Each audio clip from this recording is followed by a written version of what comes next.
नमस्कार, बेलुका 7:30 बजेको नेपाल लाइभ समाचारमा स्वागत छ। म पुष्पा केसी। सुरुमा मुख्य समाचार शीर्षकहरू। बुस्टर डोज लगाउँदा पहिला लगाएकै खोप लगाउन नपर्ने स्वास्थ्य मन्त्रालयको निर्णय। पहिला अन्य खोप लगाएकालाई कोभिसिल्ड वा एस्ट्राजेनेका खोप दिइने। पछिल्लो 24 घण्टामा थप 4,904 जनामा कोरोना संक्रमण पुष्टि, 6 जनाको मृत्यु। काठमाडौँ उपत्यकामा मात्रै थपिए 1,820 संक्रमित। एक्लै पार लगाउँछु भन्नेहरूले राष्ट्रिय सभा चुनावमा दक्षिणपन्थीसँग अङ्कमाल गरेको नेकपा एकीकृत समाजवादीका अध्यक्ष नेपालको आरोप। आफूहरू चुनावबाट नातिएको तर्क।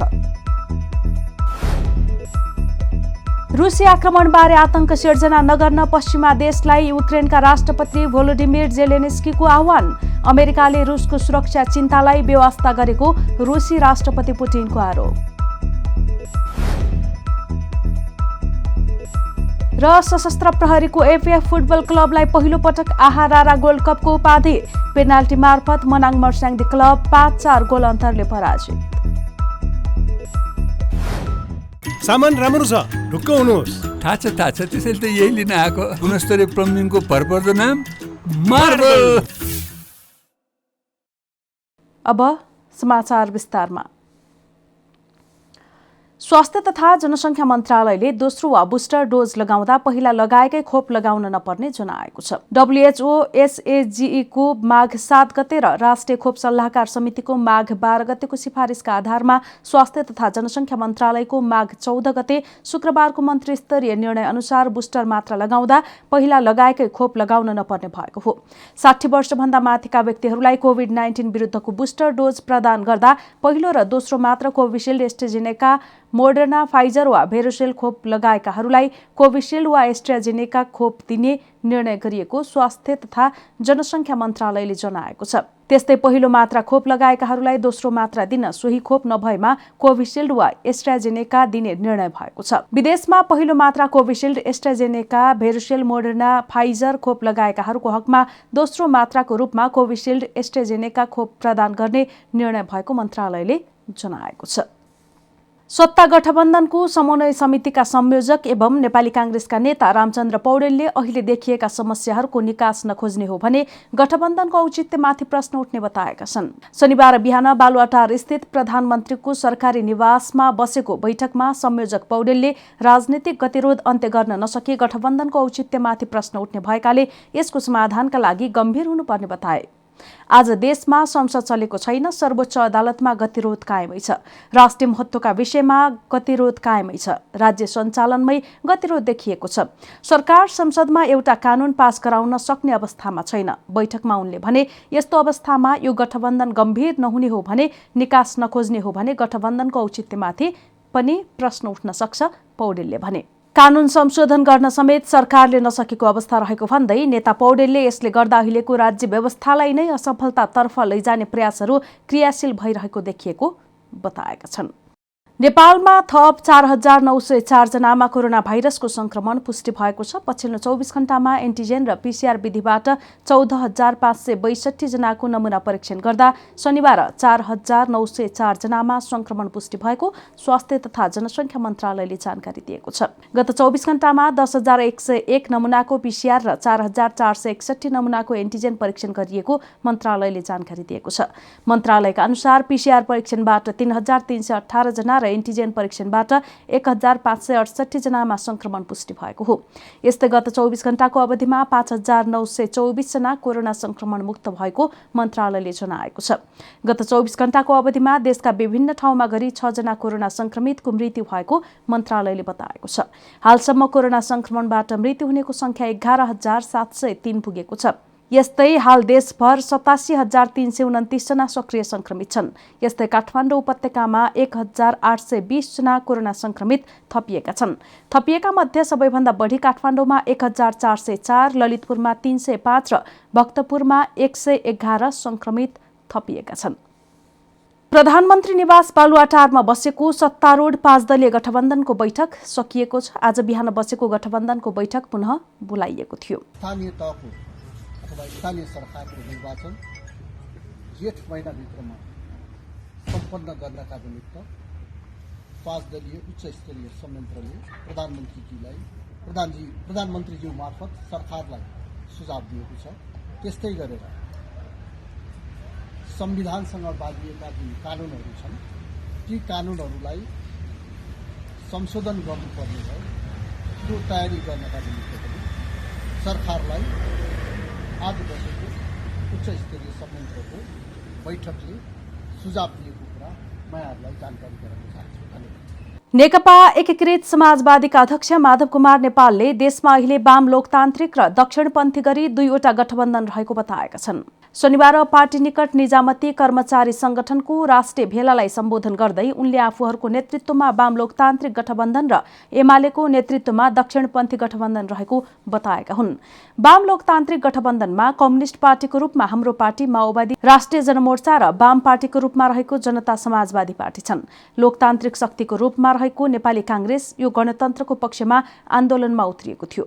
लोकतन्त्रको पक्षमा आन्दोलनमा उत्रिएको यी पार्टीहरू सहित वाम र लोकतान्त्रिक शक्तिहरू एकतिर उभिएका छन्। उनले भने केपी ओलीको नेतृत्वमा रहेको र दक्षिणपन्थी भाषमा भासिँदै गएको नेकपा एमाले र महन्त ठाकुर नेतृत्वको लोकतान्त्रिक समाजवादी र त्यसपछि अरू त्यस्तै खालका शक्तिहरू नजिक पुग्दै गइरहेको नेपालले बताए। राष्ट्रिय सभाको चुनावमा पनि गठबन्धन देखिएको अध्यक्ष नेपालको भनाइ छ। अध्यक्ष नेपालले आफूहरू चुनावबाट नआत्तिएको पनि बताएका छन्। उनले आफूहरू जुनसुकै बेला चुनावमा जान तयार रहेको बताए। चुनावसँग हामी आत्तिएका छैन। चुनाव यदि वैशाखमै हुन्छ भने पनि हामी सामना गर्न तयार छौँ। चुनाव यदि ज्येष्ठमा हुन्छ भने पनि हामी सामना गर्न तयार छौँ। असारमा गर्ने हो भने पनि सामना गर्न तयार छौँ। असोजमा गर्ने हो भने पनि सामना गर्न तयार छौँ। स्थानीय तहको पहिले हुन्छ भने पनि सामना गर्न तयार छ। केन्द्रीय चुनाव पहिले हुन्छ भने पनि त्यसको सामना गर्न तयार छ। प्रदेश सभाको चुनाव पनि पहिले हुन्छ भने सामना चुनावबाट हामी आत्तिएका छैनौँ। अध्यक्ष नेपालले 2074 सालमा स्थानीय तहको निर्वाचन 3 चरणमा भएको भन्दै कुन निर्वाचनलाई आधार मान्ने भन्ने विवाद रहेको बताएका छन्। उनले संविधानमा लेखिएको कुरालाई सबैभन्दा पहिले ध्यानमा राख्नुपर्ने बताएका हुन्। टिभी टुडेमा कार्यरत पत्रकार एलबी विश्वकर्माको निधन हुनुमा सिभिल अस्पतालको लापरवाही मुख्य कारण रहेको निष्कर्ष निकालिएको छ। नेपाल पत्रकार महासंघले घटनाको अध्ययन गर्न महासंघको केन्द्रीय सदस्य रामकृष्ण अधिकारीको संयोजकत्वमा 3 सदस्यीय अध्ययन समिति गठन गरेको थियो। उक्त समितिको अध्ययन निष्कर्षले अस्पतालको लापरवाही नै मृत्युको पहिलो कारण रहेको जानकारी गराएको छ। नेपाल सरकार समेतको स्वामित्वमा सञ्चालित उक्त अस्पताल प्रशासन सेवाग्राही मैत्री नहुनुको परिणामले पत्रकार विश्वकर्माको निधन भएको अध्ययन समितिद्वारा आज जारी विज्ञप्तिमा भनिएको छ। महासंघले अग्रपंक्तिमा रहेर खटिएका पत्रकारको स्वास्थ्य उपचारका लागि विशेष व्यवस्था गर्न सरकारसँग माग गरेको छ। सरकारले सरकारी अस्पतालमा पटक पटक पत्रकारको निशुल्क उपचार हुने भनी गरेको घोषणाको व्यवहारिक कार्यान्वयन गर्नतर्फ ध्यान दिन पनि महासंघ सरकारसँग आग्रह गर्दछ महासंघले जनाएको छ।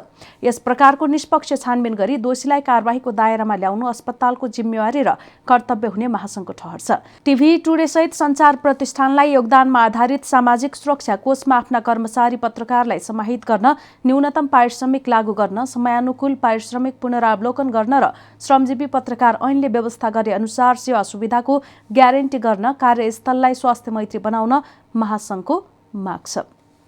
हामी नेपाल लाइभ समाचारमा छौं। अब अन्तर्राष्ट्रिय समाचार।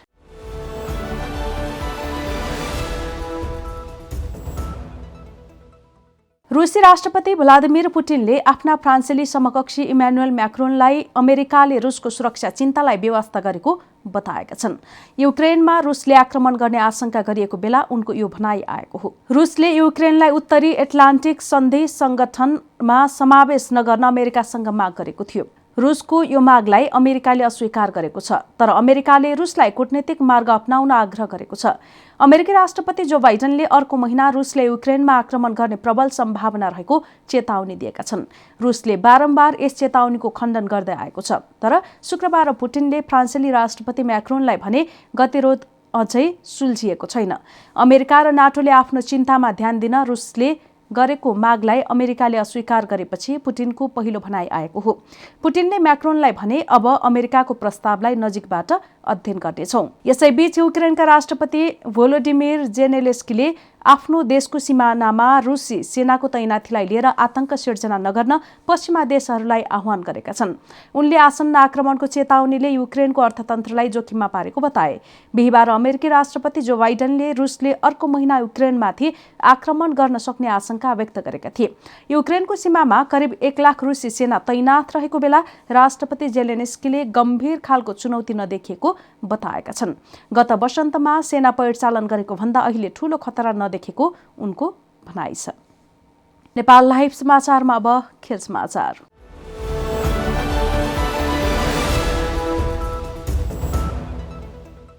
आहारारा गोल्ड कपको 20औं संस्करणको उपाधि सशस्त्र प्रहरीको एफएफ फुटबल क्लबले जितेको छ। शनिबार पोखरा रङ्गशालामा भएको फाइनल खेलमा पेनाल्टी मार्फत मनाङ मर्स्याङ्दी क्लबलाई 5-4 गोलले पराजित गर्दै एफएफले उपाधि जितेको हो।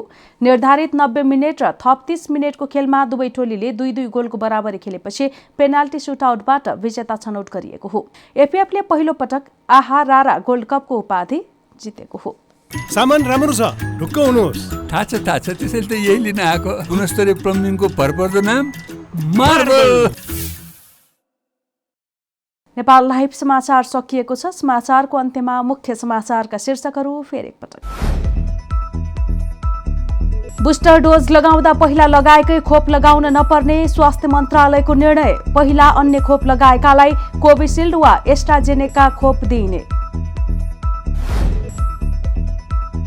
पछिल्लो 24 घण्टामा थप 4,904 जनामा कोरोना संक्रमण पुष्टि, 6 जनाको मृत्यु।